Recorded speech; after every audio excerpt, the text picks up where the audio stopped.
డబ్బు, అనారోగ్యం, ఉద్యోగం, వ్యాపారం అప్పులతో బాధపడుతున్నారా? వెంటనే జేకేఆర్ గురువు గారికి కాల్ చేసి అపాయింట్మెంట్ తీసుకోండి.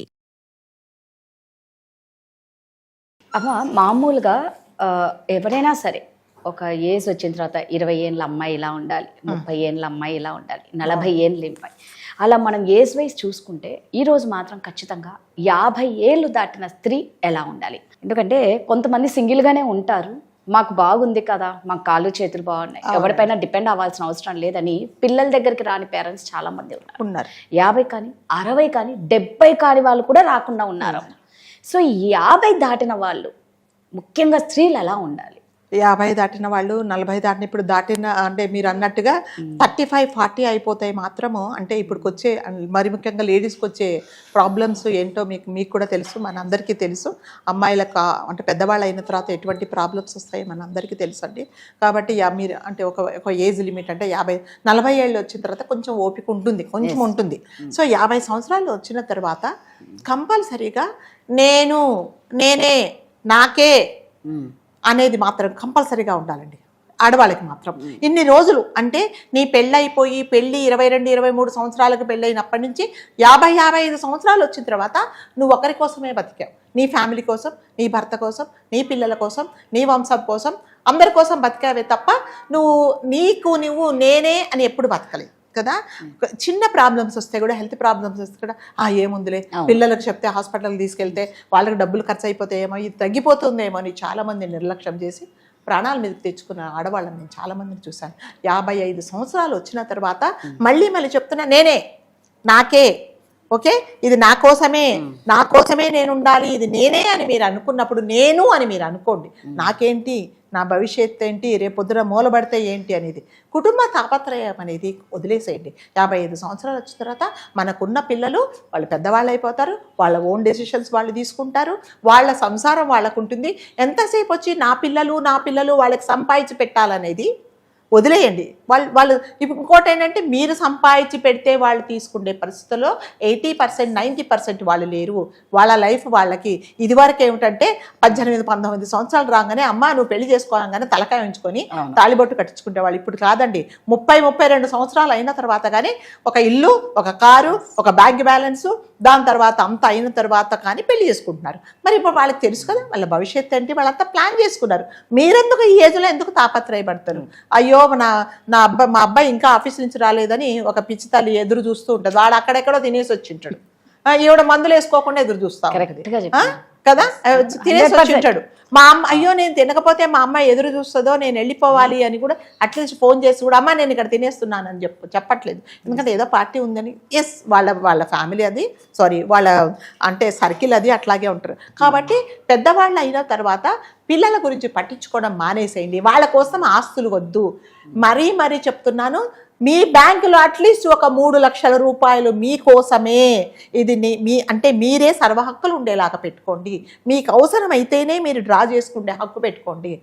ఏముంది మా వాడు కదా, మా వాడు ఇస్తాడో ఇయ్యలేడో చెప్పలేము, అందరూ కాదు. కొంతమంది పిల్లలు ఎందుకమ్మా నీకేం అవసరం ఉన్నది, పెన్షన్ డబ్బులు కూడా తీసుకొని వాళ్ళకి అవసరం ఉన్నా కూడా ఇవ్వకుండా మందులు కొని తల్లిదండ్రులను చూసామండి. ఎందుకంటే నా పిల్లలే కదా, నా పిల్లలు నన్ను మోసం చేస్తారని ఒక తల్లికి ఒక పిచ్చి నమ్మకం. ఆ నమ్మకాలు పెట్టుకోకండి. మీ అకౌంట్లో మీరే పెట్టుకోండి. నిజంగా భగవంతుడు మీకు మంచి హెల్త్ ఇస్తే మీ పెళ్ళైనప్పుడు అంటే మీ వారు ఉన్నప్పుడు, మీ పిల్లలతో ఉన్నప్పుడు మీరు ఏది అనుభవించలేదో చక్కగా అంటే దేవుడు మీద నమ్మకం ఉంటే గుళ్ళకి వెళ్ళండి, ఫ్రెండ్స్ సర్కిల్లో తిరగండి, దాని తర్వాత మీకు కావాల్సినది కొనుక్కోండి, కావాల్సినట్టుగా మీ ఫ్రెండ్స్తో ఉండండి. నిజంగా ఈ 55 సంవత్సరాలు దాటిన వాళ్ళు ఎన్ని రోజులు గడిపారంటే ఎంతసేపు సంసారమే అంతే. ఇప్పుడు ఇక్కడ బ్రేక్ఫాస్ట్ రెడీ అవుతుంటే మధ్యాహ్నం భోజనం గురించి ఆలోచిస్తారు, మధ్యాహ్నం భోజనం రెడీ అవుతుంటే రాత్రి గురించి ఆలోచిస్తారు, రాత్రి ఇంకా పడుకొని కళ్ళు మూసుకుంటే అయ్యో బాబాయ్ 12ంటికి అయ్యో పప్పు నానబెట్టలేదే, నేను పోయి తొందరగా పప్పు. ఎంతసేపు అదే పిల్లల బట్టలు, పిల్లల ఇస్త్రీలు, ఇవన్నీ కాదు. మరి నువ్వేంటి, నీ ఆరోగ్యం ఏంటి, రేపొద్దున నువ్వు మూలపడితే ఎవరు చూస్తారు అనేది ప్రతి ఒక్క స్త్రీ ఆలోచించుకోవాలండి. లేకపోతే మాత్రం ఏమవుతుందంటే పిల్లలకు టైం ఉంటే చూస్తారు, లేకపోతే లేదు. ఇంకొకటి ఏంటంటే ఇండిపెండెంట్గా బతకడం నేర్చుకోవాలండి. ఆడవాళ్ళు మాత్రము అంటే హెల్త్ ప్రైవేట్ చేస్తే నేర్చుకోండి, కొన్ని అప్డేట్స్ నేర్చుకోండి, ఒక క్యాబ్ బుక్ చేసుకోవడం నేర్చుకోండి, కంపల్సరీగా నేర్చుకోండి.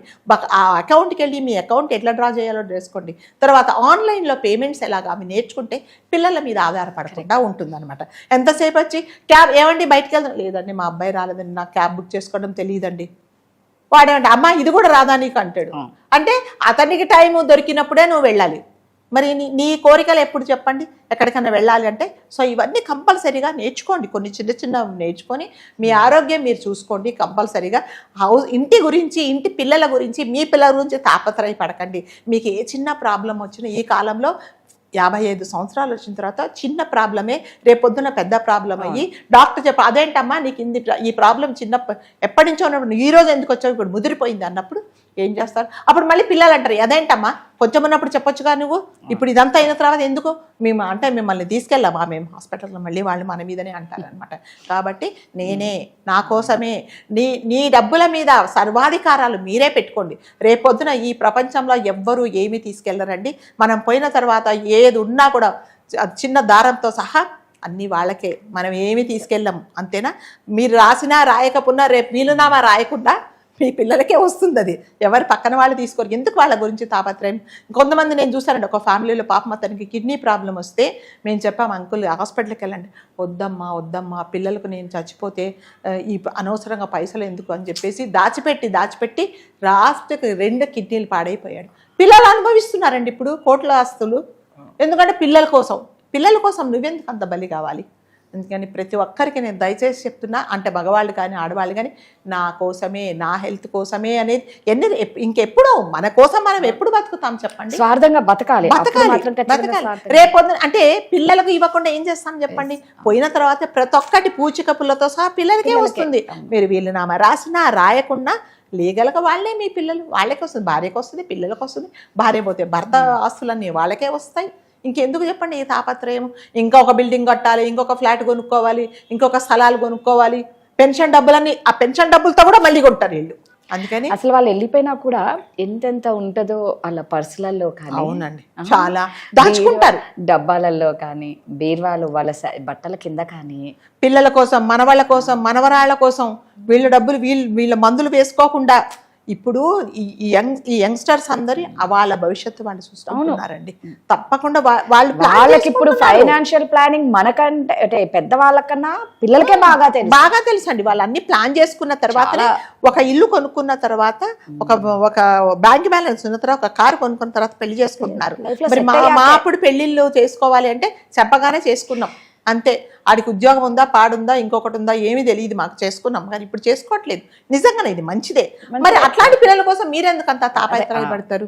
ఎంతసేపు మందులు వేసుకోకుండా ఇంకా మా వాడు రాలేదే, మా కొడుకు రాలేదే, మా కూతురు రాలేదే అని అంటే నీ ఆరోగ్యమే పాడైపోతుంది. మళ్ళీ వాళ్ళు చెప్పే మాట వినేంత టైం కూడా వాళ్ళకు ఉండదు. పోనీ రాగానే ఏం నాన్న ఇంత లేటుగా వచ్చావు, నిన్ను ఎవరు ఉండమన్నారమ్మా, నువ్వు మందులు తిని నీకు తెలీదా, మందులు వేసుకొని తిని పడుకోకపోయావా, నీ ఎవరున్నారు నీకు తెలీదా, బయటకు వెళ్ళి మళ్ళీ ఉల్టా వీళ్ళకే మాటలు ఎందుకు చెప్పండి?